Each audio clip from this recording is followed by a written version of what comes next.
Армысыздар, назарларыңызға әлеует бағдарламасын ұсынамыз. Студияда Алмагүл Жеңісқызы.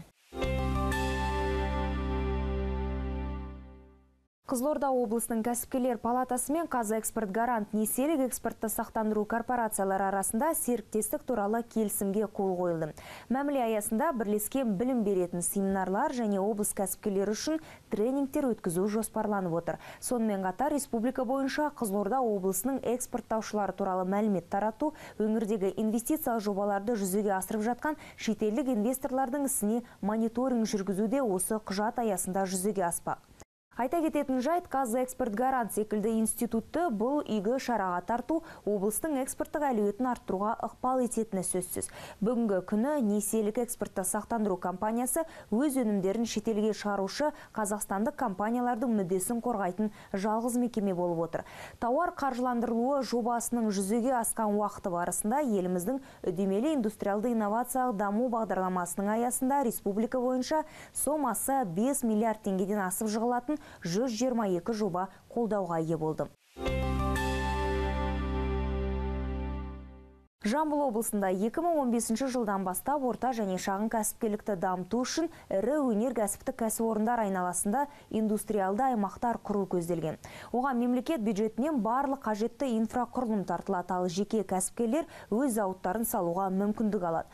Бүгінгі таңда Сарысу, Талас, Шу индустриалды аймақтар бойынша 3 құжат дайындалу үстінде. Аймақ басшысының айтуынша, орта және ірі компанияларға жеке сектормен жұмыс істеу қажет, оларға қажетті сұраныс тек отандық өндірушілер есебінен жабылуы тиіс. Алматы облысының экономикасын дамытуға несиелік ресурстардан 1 миллиард теңгеден астам қаржы бөлінеді. Жетісу кәсіпкерлерінің 13 компаниясы өз жобалары үшін жеңілдетілген несиеге ие болды.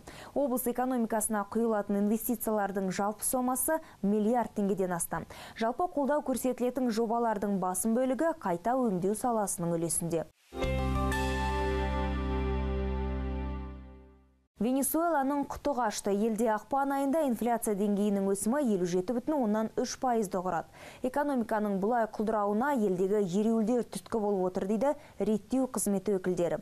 Қазіргі таңда әлемдегі ең жоғарғы инфляция деңгейі ОПЕК мүшесі саналатын Венесуэлада.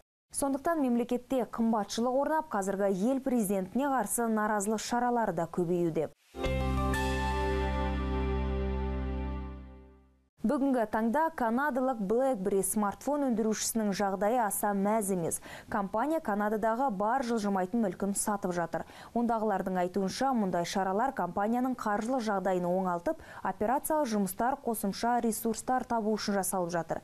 Өткен жылдың 3-90-да компанияның таза шығыны 4,4 миллиард долларды құраған, ал 2012 жылы кіріс 9 миллион долларға жеткен еді. Яғни BlackBerry'дің таза кірісі 2,7 миллиард доллардан 1,19 миллиард долларға азайған. Австрия және Люксембург Еурокомиссияның директивасын қолдап отыр. Бұл құжатты олар 2008 жылдан қабылдамай келген еді. Енді қос мемлекет банк құпияларын баршаға ашып отыр. Жалпы аталған құжатқа сәйкес Еуроодақ елдері өз азаматтарының шетелдегі шоттары жайлы құпия мәліметтерді берулері тиіс. Люксембург мұндай жағдайға ұзақ уақыт бойы келісім бермей келген еді. Мемлекет бұған дейін банк саласының құпиялылығын 2015 жылдан бастап тоқтататындығын мәлімдеген еді. Алайда Еуроодақ дегеніне жетпей қоймады. Люксембургқа құпияны уақытына бұрын ашуға тура келді. Ал Австрия болса, соңына дейін банк саласына ешкімді жолатпаған еді. Алайда Люксембург Еуроодақтың шартына келіскен соң, олар да берілуге мәжбүр болды.